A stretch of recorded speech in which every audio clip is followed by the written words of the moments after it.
இந்த உலகத்தில் நீங்கள் ஒன்றுமே இல்லாமல் காணப்படுறீங்க பார்த்தீங்களா? அப்போதான் உங்களுடைய உண்மையான நண்பர்கள் யாருன்னு தெரியும், உண்மையான சொந்தக்காரங்க யாருன்னு தெரியும், உண்மையாக அவங்க நேசிக்கிறவங்க யாருன்னு தெரியும். இந்த உலகத்தில் நீங்கள் நல்லா இருக்கும்போது உங்களோட எல்லாருமே இருப்பாங்க, உங்ககிட்ட பணம் இருக்கும்போது எல்லாருமே இருப்பாங்க, உங்ககிட்ட ஆஸ்தி இருக்கும்போது எல்லாருமே இருப்பாங்க, உங்ககிட்ட பேரு புகழ் இருக்கும்போது உங்களை சுற்றி ஒரு கூட்டம் இருக்கும். ஒரு கூட்டம் உங்களுக்கு எடுக்க இருக்கும், அது வேறது. இன்னொரு கூட்டம் உங்களை யூஸ் பண்றதுக்கு இருக்கும்.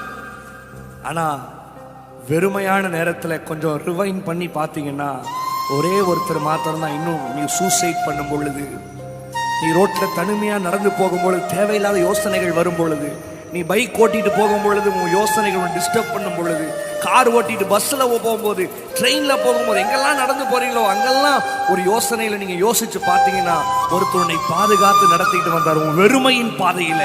உங்ககிட்ட ஒண்ணு இல்லைன்னு தெரியும், ஆனாலும் வந்து உன் கூட இருந்து உன்னை ஆசீர்வதித்தார். வேதத்துல பாருங்க, முதல் அற்புதமே எடுத்துக்கோங்க. கானா ஒரு திருமணத்துக்கு இயேசு போகிறார், அங்க வெறுமையை அறிஞ்சாரு, தண்ணீர் திராட்சரசம் குறைவுபட்டதை பார்த்தாரு, அற்புதத்தை செய்தார். அங்க ஒண்ணு இல்லை, அற்புதத்தை செய்தார். பல பிரசங்கத்துக்கு இயேசு போகிறார், பிரசங்கம் பண்ணி முடிச்சோன்னே ஜனங்கள் அங்க எல்லாரும் பசியோடு இருக்கிறாங்க. அதை ஆண்டவர் பார்த்துட்டு அதை யோசிச்சுட்டு, ஐயோ ஜனங்கள் வெறுமையா பசியோடு இருக்கிறாங்களே, அவரை நான் போஷிக்கணும். பிரியமான தேவப்பிள்ளை, உங்களை பார்த்து நான் சொல்றேன், உங்க வெறுமையின் நேரத்துல, உங்க தனிமையின் நேரத்துல, உங்க அழுகையின் பள்ளத்தாக்குல ஒருத்தர் மாத்திரம் தான் உங்களை வழி நடத்தி இருப்பாரு. ஒருத்தர் மாத்திரம் தான் இம்மட்டும். எத்தனை பேர் சொல்ல முடியும்? உண்மை அவங்க கையை உயர்த்தி சொல்லுங்க, நான் இம்மட்டும் நிக்கிறேன்னு சொன்னா என் இயேசு மட்டும்தான். என் வெறுமையில என் கூட இருந்தாரு, என் இடத்துல ஒண்ணு இல்லைன்னு தெரியும். ஆமா, ஐ எம் நத்திங்.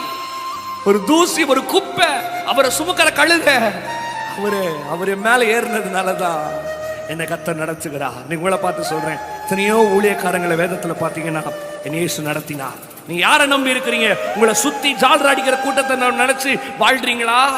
உங்ககிட்ட பணம் இருந்தோடனே உங்களை சுத்தி இருந்து இப்போ ஒண்ணுமே இல்லாத போது விட்டுட்டு போனாங்க பாத்தீங்களா, அவங்கள நினைச்சு வாழ்றீங்களா?